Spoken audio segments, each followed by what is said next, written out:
Good morning. We're being sung to in the background. Oh, you probably can't see them from here. Can you hear that?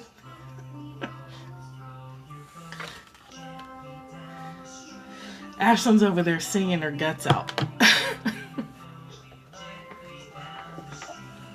How's everybody doing? They're so cute. Ashlyn doesn't have the words yet, but she has the sounds to a lot of songs. So she's ba ba ba ba. It's really cute. It's super cute. So good morning. There it goes. Huh? You watching your show?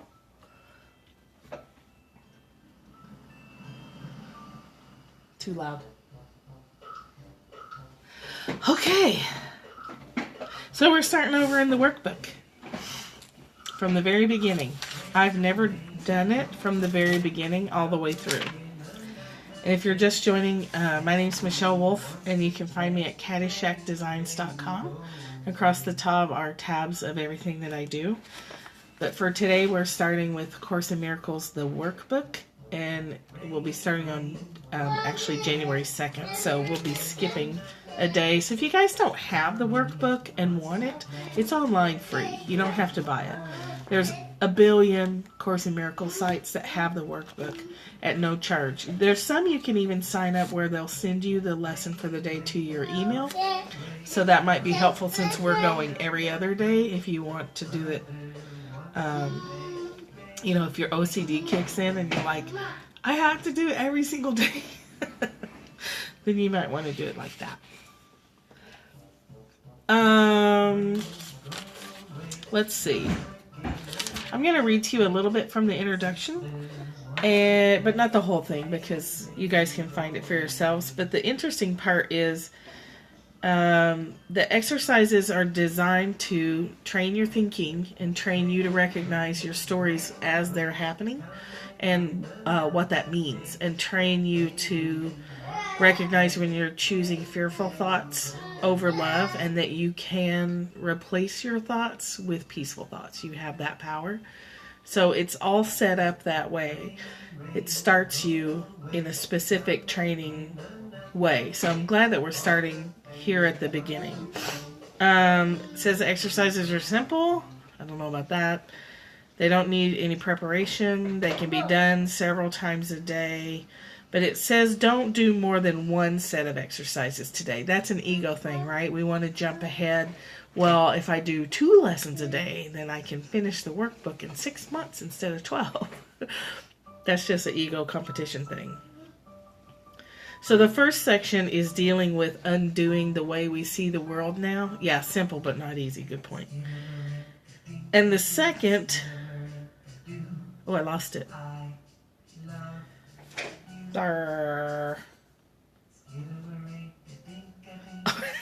Yeah, well, it should be interesting. It'll be a learning process for all of us because I've never gone through the whole thing either. I actually never made it with this book more than about maybe 3 days in a row, and I've tried several times. So what we've done since August is the most I've ever done. And I probably would have given up at some point if I hadn't committed to it. But now I really like it. So the first part is undoing the way we think. And the second part is learning the new way to think. Yeah, it's pretty hard. It's a difficult book. So it's training you to see differently. To see what's happening in your life in a different way.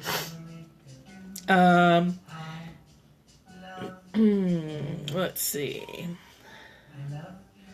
It stresses in several points. Hi, hello, good morning. I didn't greet everybody by name. I'm sorry, I was distracted listening to Ashlyn sing. Holding top of the morning to you, Nina. It stresses that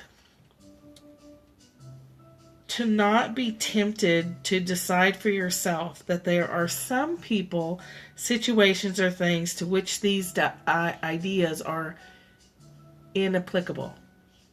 So it says several times, like, if you are going to choose love, you have to love everybody. You can't say, well, I can love everybody except my mother-in-law.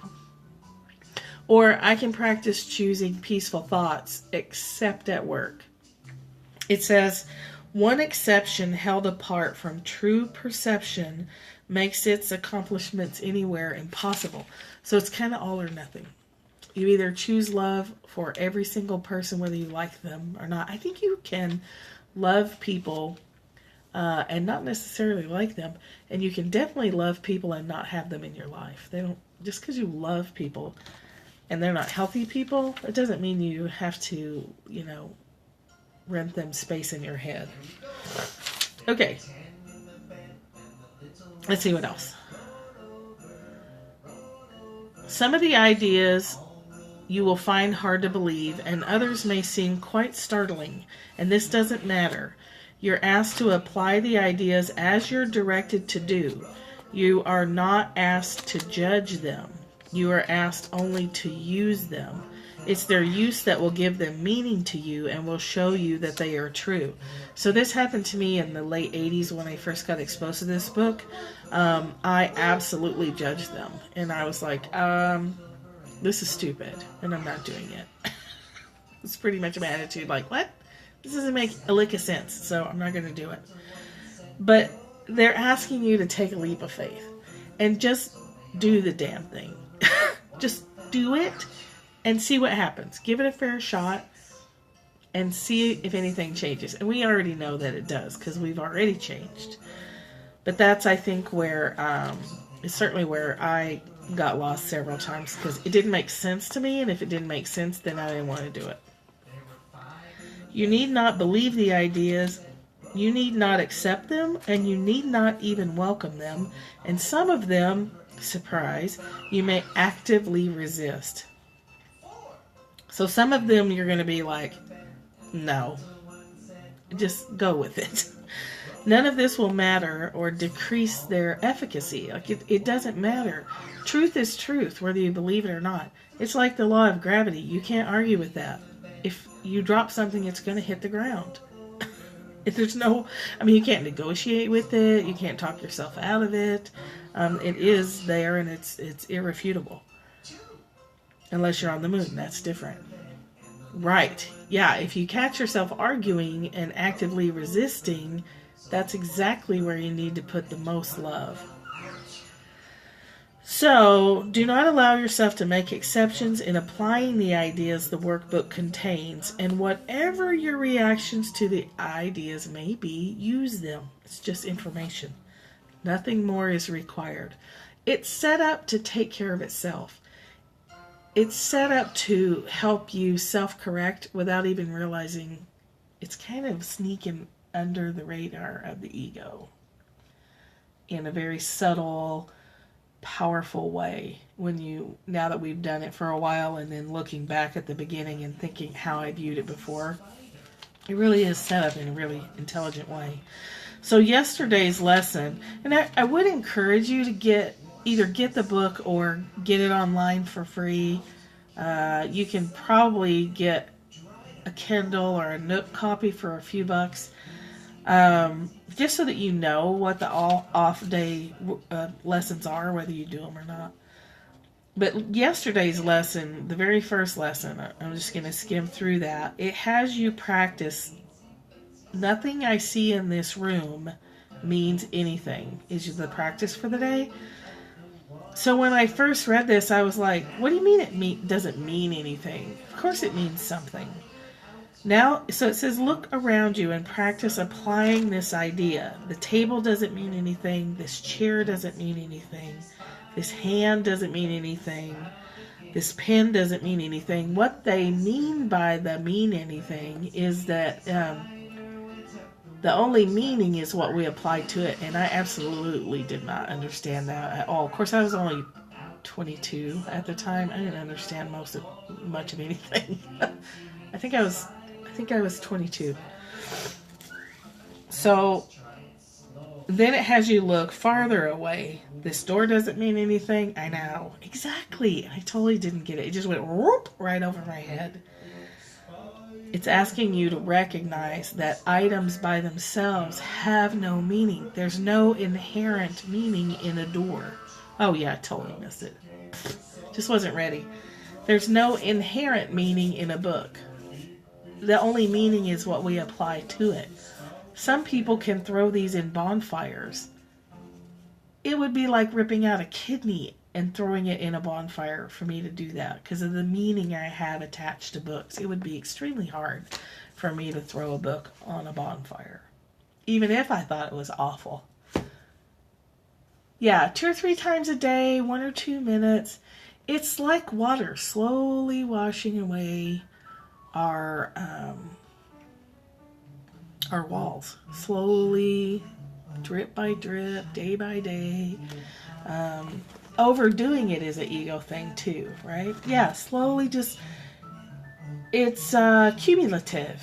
Yeah, it builds your awareness in a cumulative way. So 2 or 3 times a day, 1 or 2 minutes a day is better than 10 minutes once a day because it's spreading it out. Okay, so that was yesterday's. Morning and evening is what they recognize. A comfortable sense of leisure is essential. So pushing and like trying to hurry through, if you catch yourself doing that, that's an ego thing. Has everybody on here walked through a labyrinth before?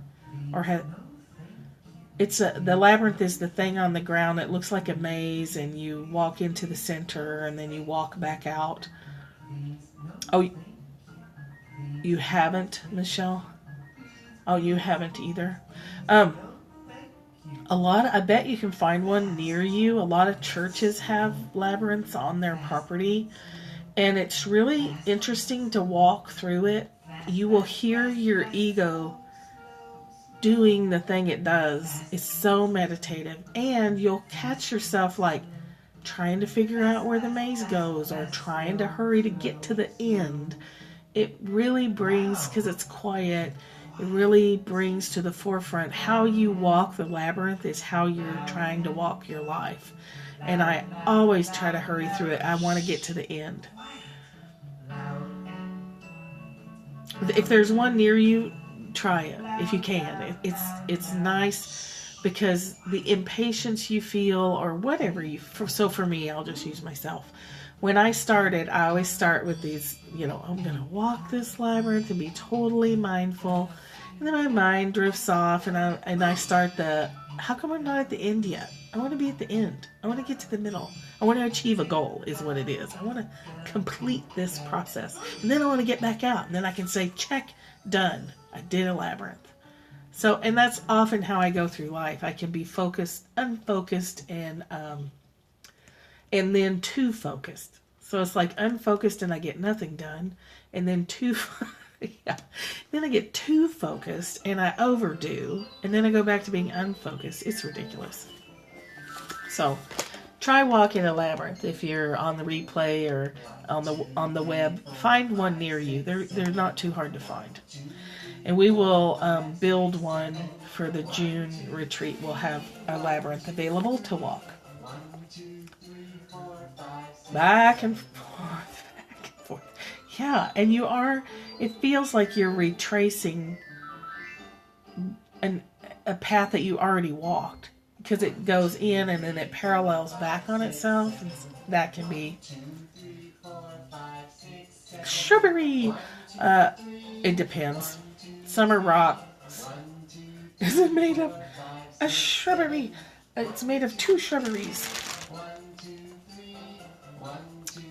Anybody a Monty Python fan?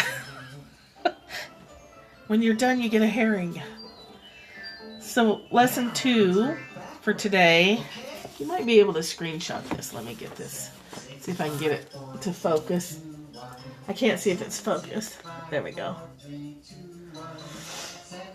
case anybody wants that. I know, me too. It's a herring! Lesson 2 is for today, January 2nd. I should probably write what day we're starting. I'll just write in here. January 2nd. I have given everything I see in this room, on the street, from the window, in this place, all the meaning that it has for me. Let me see if I can turn that down a little bit. They love that DVD and it's awful. I have given everything I see in this room all the meaning that it has for me. The exercises with this idea are the same as those for the first one. Begin with the things that are near you and apply the idea to whatever your glance rests on. So just start looking out from where you are and go a little further and a little further and look out your window and think even farther. Turn your head so that you include whatever is on either side. If possible, turn around and apply the idea to what is behind you. Remain as indiscriminate as possible in selecting subjects for its application. Don't concentrate on anything in particular, and do not attempt to include everything you see in a given area, or you will introduce strain. Merely glance around easily and fairly quickly around you. So you're just kind of doing a scan, saying to yourself or out loud, I have given everything I see in this room all the meaning that it has for me. I've done it. I've applied the meaning to it. Try to apply the exercise with equal ease to a body or a button, a fly or a floor, an arm or an apple. The sole criterion for applying the idea to anything is merely that your eyes have lighted on it. Make no attempt to include anything particular, and also be sure that nothing is specifically excluded. So it's practicing non-labeling, right? It's the very early stages of practicing seeing an object as just there and understanding that whatever meaning is placed on it has been placed on it by you. So, I mean, an example of that is eating crickets, which I find revolting, because the meaning I have of a cricket is that to hear one is good luck, but I don't want to stick one in my mouth. And I don't want to dip it in chocolate and eat it like popcorn. But someone else doesn't have a problem with eating crickets. I know. Right? But that's like, that's a meaning that we've placed on it. So there was, there's a paleo bar out, like you know, the bars in the wrappers. Why can't I think of what those are called? Bars and wrappers. Protein bar? Protein bar. There's a paleo protein bar, and it's pretty popular right now. I think maybe for the novelty, but it's made with cricket flour. I can't do it. Cricket flour? I think Morgan has tried it, but I'm not sure. But I saw it in a magazine, and I was like, I don't know if I can get past that to eat it. And then I'm like, why would I want to eat it? I'm not starving. I don't need to eat crickets. So why would I want to eat a cricket? I guess it's better. I mean, I guess it's better for the environment to get your protein from crickets, but I just can't. Jiminy Cricket. What if it's Jiminy Cricket? Do you want to be responsible for that? I don't. That's way too much karma for me. I can't handle that. Why? Why is cricket flour okay and a whole cricket is gross? Because it's crunchy? If it's cricket... Everything I have and see is what I've created. Oh, that's a good way to look at it too. Whether it's good or not, whether you like it or not, it's stuff that you've created. Here you go. Oh, I'm prepared for you, little grabby.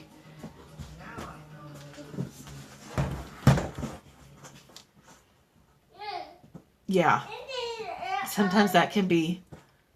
Oh, flour is flour. It's not really a cricket. And when you have gluten problems, you run into people who don't understand that flour is wheat. They'll say, like Mexican restaurants especially, you have to say, is there flour like in the sauce and the enchilada sauce or whatever? And they'll say,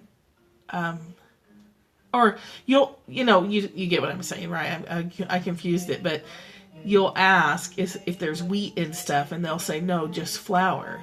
And you're like, the flour is made out of wheat. It's the same thing.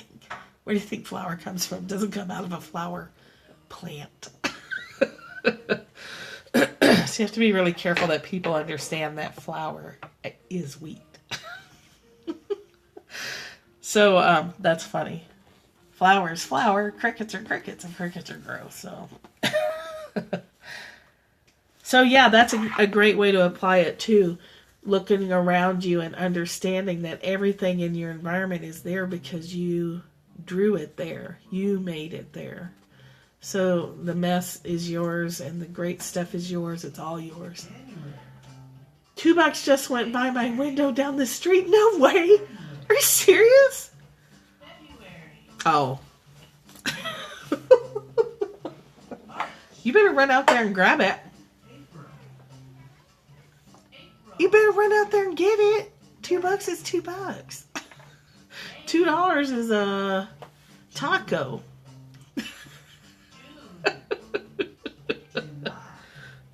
That is awesome. I kind of really love that. Oh. Oh. $2.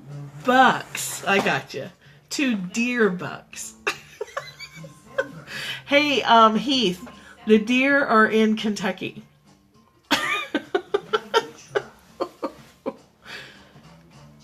Michelle said $2 just ran down the street. So you need to be hunting in Kentucky. Yeah, we thought money.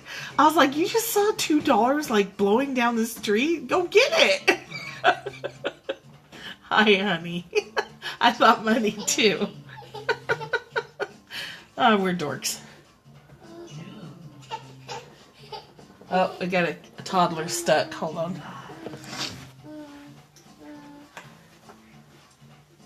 It would probably help if you didn't wedge yourself in here. September. October. You alright? Be right back. December. Are you okay? She got herself stuck over there. Oh, the car. Yeah. They have a little truck too. I know, that's totally what I thought. I thought you saw money blowing down the street. You want a cracker? You want a cracker? Anyway. Really? I'd like to find more money laying on the ground. I did find $136 in the dirt once on a dirt road. Totally picked that stuff up. Here you go. Now that crinkling's probably really loud. Okay. Okay. There's one for you. All right, let's go on to our second book. I know, I was thrilled. That's the last time that ever happened. $100. Yeah, that's the best. That was like years ago. The Law of Divine Compensation is our other book. And I'm being ambushed. The video must have lost its entertainment value already. So let's see. We ended up on we wrapped up chapter 6. Right. You start looking on the ground. Let's see. Okay, this is a good one. Chapter 7 is Facing Our Prejudice About Money. Oop, let's not choke ourselves on the blinds thing. Here. Thank you. Thank you. Here you go. One for you. And one for you. Yeah. Scratch it with your finger. See? Okay. Christmas is good because now there's all these toys that they're not bored with yet, so you can just keep handing them the new stuff. Probably get a couple of weeks of use out of that. Okay. Another way we deflect wealth is through the unrecognizable belief. Oh, behind me. over there. It's pretty huge. It's pretty big. Well, as you know, as you saw, they can both get in it and move around in there. It's pretty large. It's pretty fun. It's really fun watching them in there talking to each other and cooking and stirring and putting stuff away. And it's hilarious. So often we have a belief that it's really not okay to have money. Just as some people are prejudiced against the poor, some are prejudiced against the rich.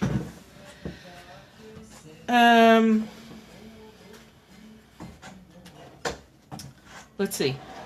I support the Occupy Wall Street movement because there's been a systematic dismantling of the appropriate guarantees of economic justice in the U.S. But I noticed among a few of the occupiers I met that their passion was less an enthusiasm for the rights of all people to participate in economic prosperity and more of a knee-jerk criticism of anyone who does. This then leaves the movement open to all kinds of criticism that supporters are anti-rich and so forth, and that's hardly the case. The message isn't that people shouldn't be able to get rich in America, it's that the playing field should be level so that with enough hard work anyone can. And money should be able to buy a lot of things in America, not just our government. As long as we're making money righteously, we're not only receiving a blessing, but also extending one to others. It's been a real struggle, and I feel like I'm past it now, but the concern about how people are going to view you or think of you when you have money, because now you're on the other side of the team. So if you have a group of, it's almost like when you lose weight and all your friends are still overweight, then all of a sudden you don't fit anymore in that group because you're different. And I think it's the same if you have a lot of friends or are spending time with a lot of people who criticize people with money. That's necessarily going to limit you. And then when you outgrow that, you may or may not still have those friends. It depends on if they can use your success as inspiration for their own, or if they reject you because they don't want to do their own work.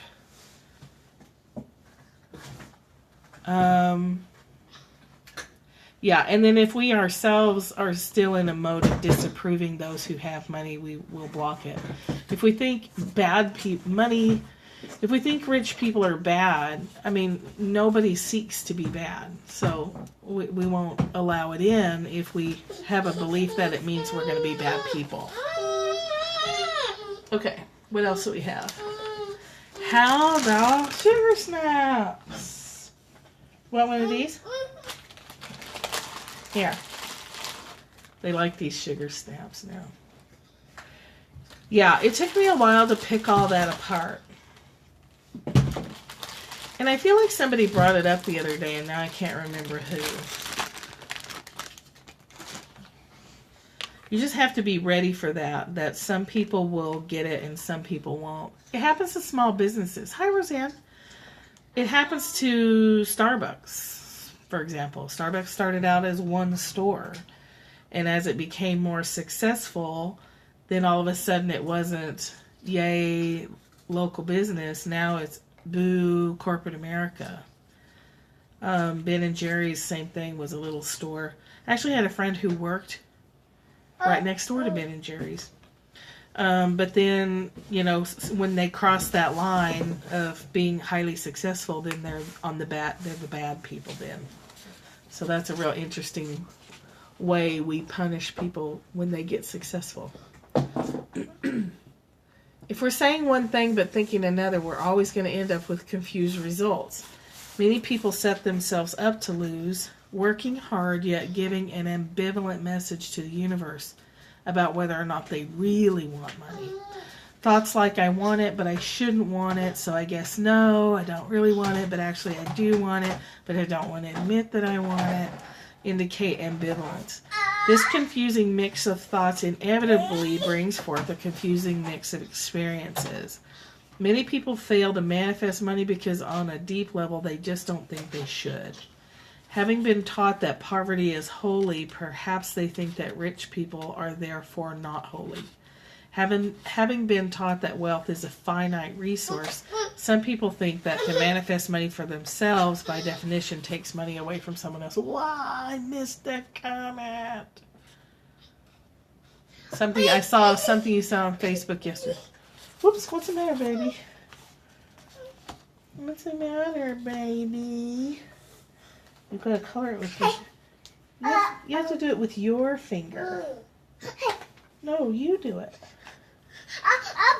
She's like, no, you color it. Well, are you serious? What are you doing? Some people will always spew. What's that about? She's doing that thing where no matter what you give her, it's not what she wants. Here, you want one of these? No? How about... No. Let me try and get something else. Let's go dump out all the kitchen toys. We have to put the kitchen toys away because the dogs will eat them. Look! Here's a bucket of stuff to unload. Yay! Yay! Yay! Blah, Blah, blah, blah. You can unload that bag. You can unload that bucket. There you go. Have fun. Oh, yes. She'll point at something, you give it to her, and she throws it. Not and more. Nothing is right or wrong, good or bad. Yes.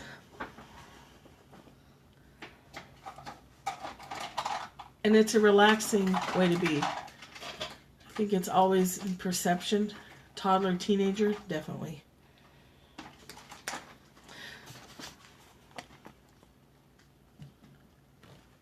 Ant perception. I think I know. Oh, about. You're like, autocorrect. More and more noticing of the late tendency to label. That's funny, Nina. You're like, ant. No, about. Yes. So I was thinking about this morning. I was emailing Nina actually, and I was saying that Eckhart Tolle says, oh, I hate that when you feel all sausage fingered. Use the mind when it's appropriate to use the mind. So setting up travel plans and yeah, it's all the same. And scheduling your day, making sure you get... I realized I hadn't posted on my blog in weeks and weeks. And that's not a good thing to do to build a blog. And it's my cat stuff. And I don't want to lose that. I really enjoy it. Yeah, all the things you're seeing all over the place start to fit together in a whole new way. And you really do start to see a whole new world. And you start to see how you've been asleep for so long. And then for me, sometimes I'm having trouble switching between that state of beginner's mind where there's no labeling, and I also need to set some kind of schedule so I get my posts done once a week. I mean, I do product reviews, so I have 3 boxes of cat litter I need to write a review for. And I haven't written it, and I've had that cat litter for like 2 weeks. So if I don't stay on top of my blog posts, I'm not going to get free cat stuff. And I love getting free cat stuff. I love my cat blog. So sometimes I can get lost in just receiving this information and not labeling it and how relaxing that is. And then I got to learn to do both. I got to learn to use my mind when it's appropriate to use it, like setting a schedule and stuff. And then when that's over, to go back to the oneness. Yes. People are so up in their convictions, and then they get all up in your grill about your convictions. Yeah, we still have to produce. But I agree that we can shift between one state and the other. And actually, Being in the non-labeling state lets us know how best to be productive. We produce more effectively when we spend a lot of time in oneness. Absolutely. It really does feel like you're surrounded by sleepwalkers or zombies sometimes, though. When you can see what people are doing to themselves so clearly. Let's see.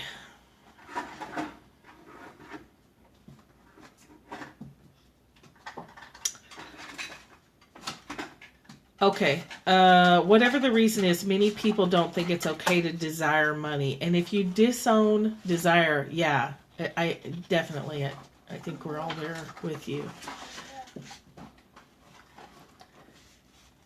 And then you wonder, like, how could I have been asleep so long? How did I miss all this? How was all this happening all around me all the time and I never saw it? I'm grateful that I see it now. If you disown desire, you literally disown money. You can't disown your passion for anything. This book deals with not only how we attract miracles, but how we deflect them. And judgment is the biggest barrier to our own miraculous breakthroughs. If we judge someone else for having wealth, we sabotage our own. If we have the idea that it's pure to be poor, then that's what we'll have. This was the cafe lady. She got a letter. I think we talked about this a long time ago when we decided to do this book, where the woman owned a business called Cafe Joy, and she was losing money because she wasn't valuing her cafe and recognizing the money was required to run a successful business. So her attitudes about what it meant to be a capitalist and what it meant to own a business and have to ask people for money in exchange for your goods and services was destroying her business and creating a lot of garbage. So her conscious mind was saying one thing, but her subconscious mind was hearing another. Yeah, the shift in perception. That's what's happened to us, is our perceptions have shifted. So when things are complicated, we get the answers to why they're complicated pretty quickly. Then we get to go through the emotions of what all that means and open up and move on to the next stage. Look, she's singing behind me. It's so cute. So cute when toddlers sing. Especially when they don't have words.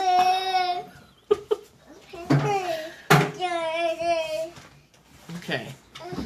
So she had that internal war going on, and it was wrecking her business. So her challenge was to make peace with the fact that her cafe required a profit. And she could only do that by looking more deeply at why she ever thought it shouldn't make a profit. This is the story where she had to let go of the cafe being located in a particular place and choosing content over form. So sometimes when we're manifesting something, especially if we're going on feeling-based manifestation, the form that shows up might not be what we imagined it to be. And if we're hooked onto a specific form, we'll miss it because it's blue instead of red, and we were expecting red. So setting intentions in what you want and also remaining flexible is pretty important, I think. Fair exchange is a spiritual, not just an economic principle. As long as we're making money righteously, we're not only receiving a blessing, but also extending one to others. The spiritual universe does not operate as a zero-sum game. In the realm of spirit, there is infinite abundance, and my creativity doesn't take from yours. In fact, it adds to yours. I provide energy through a service or product, and you provide energy through the money you pay for it. With an equitable exchange, both parties profit. Judy told me she'd prayed to be released from any resistance she had to making money, and during our conversation, we looked deeply at where the resistance came from. Deeply embedded core beliefs, when they cause a problem, aren't magically removed, darn it, from us when we pray that the problem be solved. So they don't just get we don't get bopped on the head with our fairy godmother's wand and the ideas and concepts that are in our way go away. What happens is such beliefs are brought to consciousness when we pray. Then it's our responsibility to surrender them and ask that they be removed. But we have to be conscious of them first. And sometimes becoming conscious of them means that looks like disrupted friendships. That looks like people acting out of character. That sounds like people saying things to you that trigger you. Yeah, shifting from finite to infinite. Why do we say finite and not finite? Because we say infinite. Yes. Yeah. The shift from finite to infinite equals abundance. Hey, what are you crying about? Do you want this? Yeah. Your CDF is infinite? Missed it. Here. Crunchy McCrunch. Sugar snap peas. Oh, abundance. That's right. Yes. Should remember that.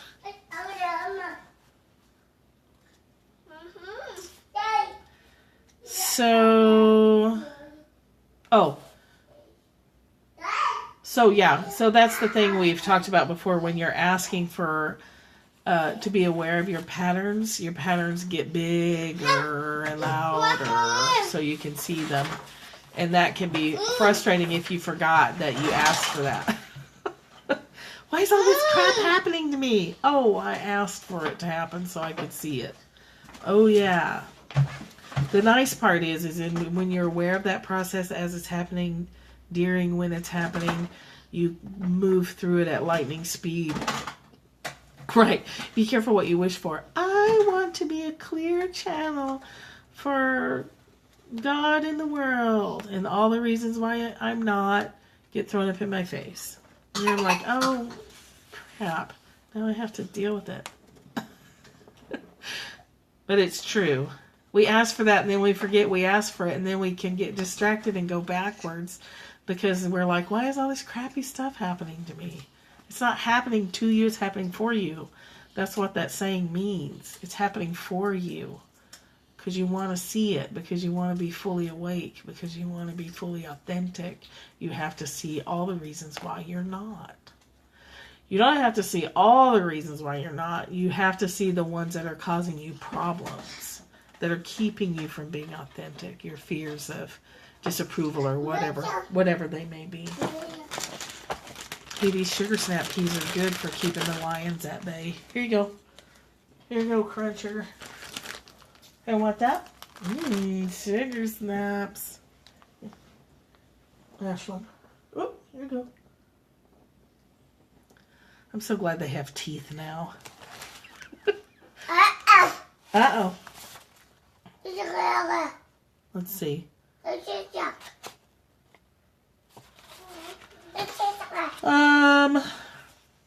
Oh, and when you're encountering situations like this, the change me style of prayer is more effective. The law of divine compensation would bring about every miracle Judy needed. A way to settle with her landlord, a way to reopen the cafe. But what Judy needed more than anything was to align her thinking with the natural patterns of the universe, and that's what we prayed for. For that we prayed.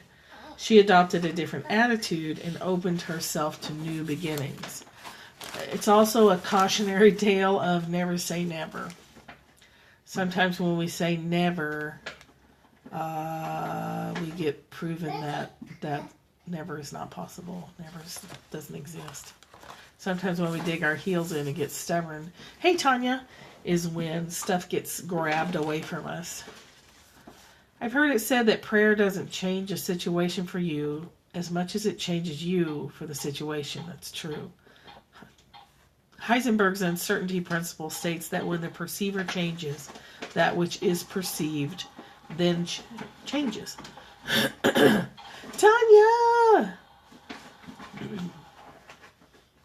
Where have you been? You've been doing Christmas stuff? We've missed you too. But I didn't want to be a pest and be like, Tanya, where are you? You probably said what you were doing and I missed it. Yeah. Thank you. Here, you can have this. Christmas and kids, yeah. Here you go. Okay. Here you go. Heisenberg's uncertainty principle. When the perceiver changes, that which is perceived changes. So when I look at someone with a crappy attitude, they display one behavior. When I look at them with a loving attitude, they display a different behavior.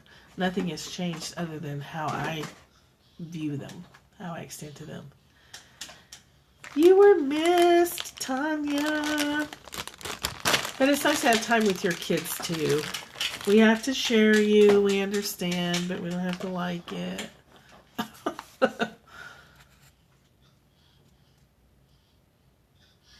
If she had stayed stuck in self-pity and blame and anger, simply adding the event to her victim resume, the universe would have proved her right. If we convince ourselves there's no hope, our subconscious mind edits out of the picture any evidence that might prove otherwise. I know. I see your name. I see your name there. Hopelessness and negativity could have led to many different things for Judy, and none of them would have been miraculous.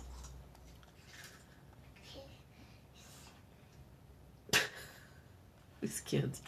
The landlord had been a jerk, the neighbor had been unethical, and the customers had taken advantage of her. There were many okay, so let's just stop there and talk about that. The customers at the old cafe had taken advantage of her. Yeah, we got silly. Yes, I got silly yesterday. I got super silly. We can't, if we're the ones overgiving, the topic on Facebook this morning, we can't really be mad at the people who take advantage of it. Because they're what we've, law of attraction-ish, they're what we've allowed to be in our lives. They're what we've attracted with our repetition compulsion. Are you guys familiar with the concept of repetition compulsion? It's a Freudian term. I don't have a whole lot of use for Freud, but repetition compulsion does seem to be a valid explanation for why we sometimes do ridiculous things over and over again, thinking we're going to achieve a different result. Yeah, you're inviting them to take. You have to take responsibility too.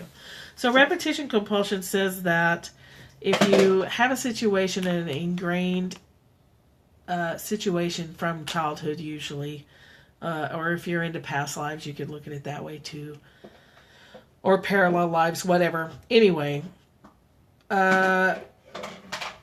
so you'll see this a lot with women being involved with unavailable men. So say their dad had affairs or was an alcoholic or whatever, or for some reason was not available. So then they grow up and there's this compulsion to keep repeating that over and over because we seek resolution, we seek healing.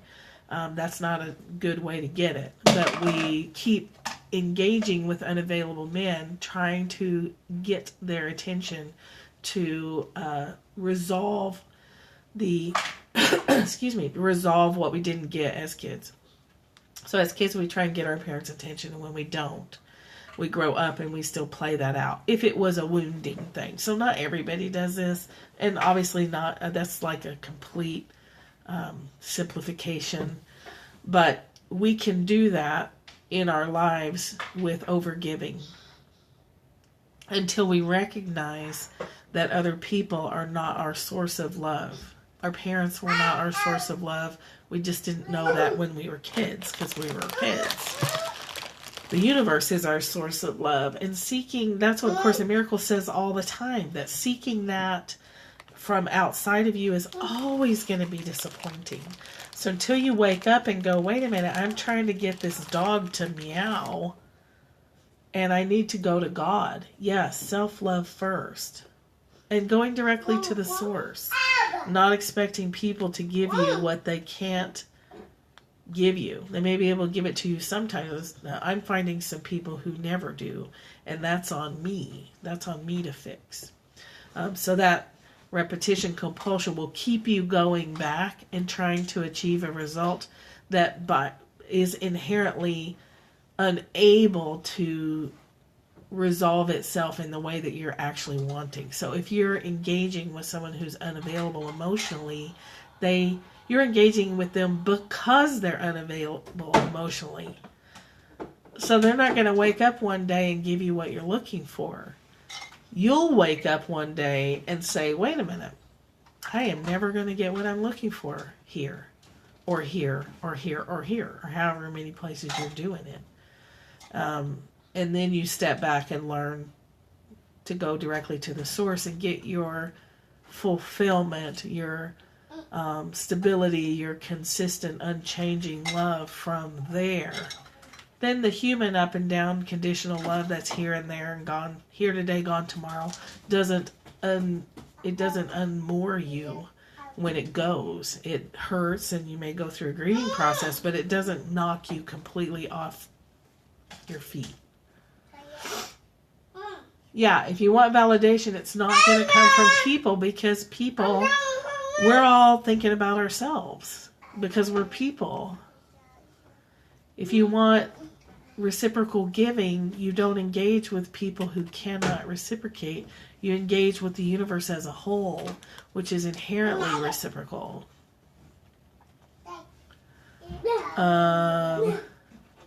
Me too.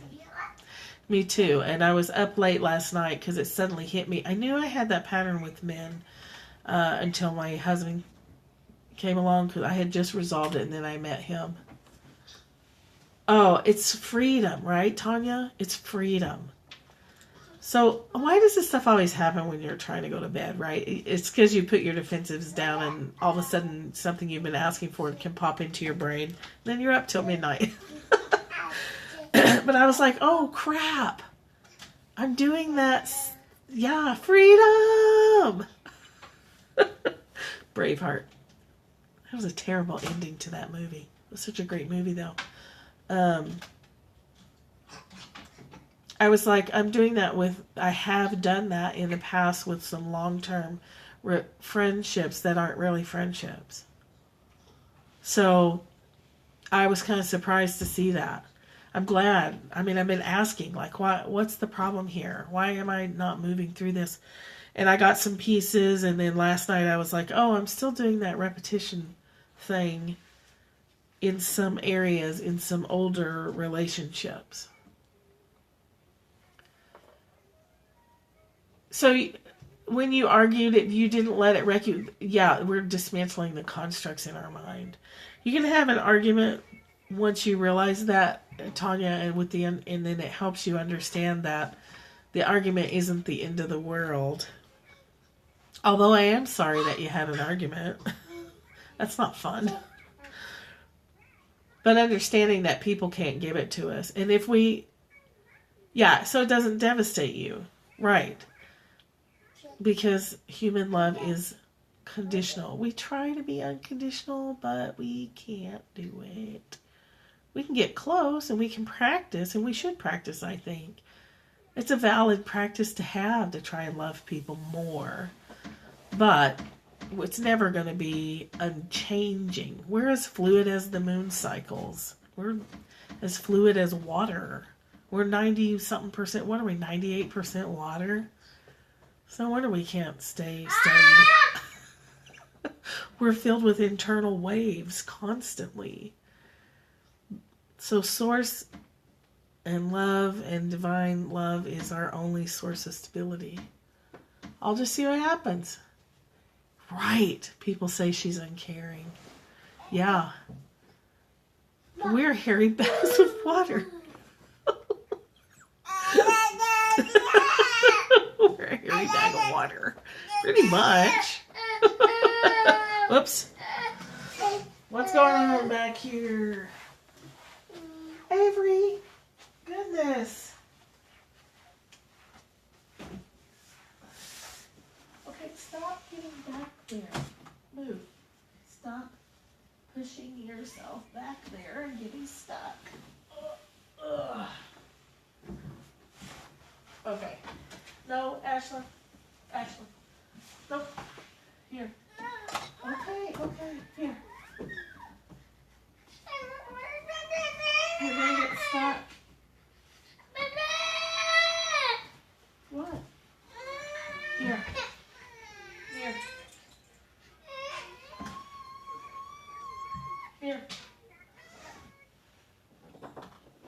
Okay.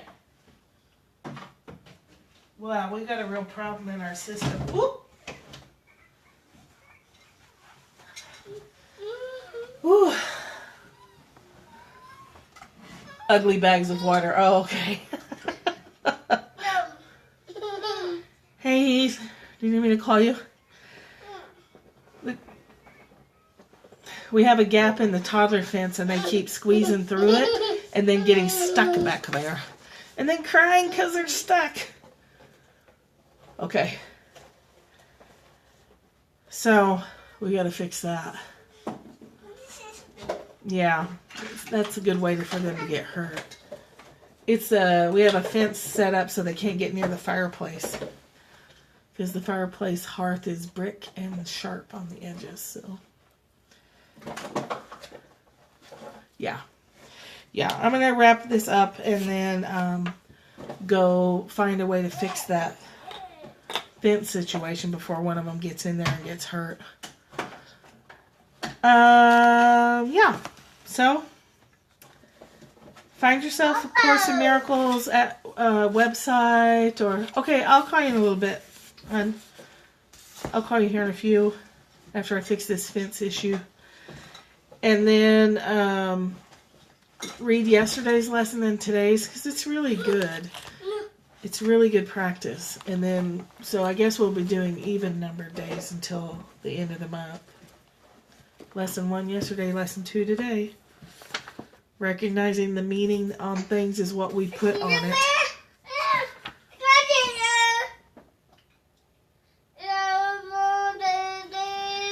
She's talking on the phone. She's talking on her hand phone like this. I love you guys.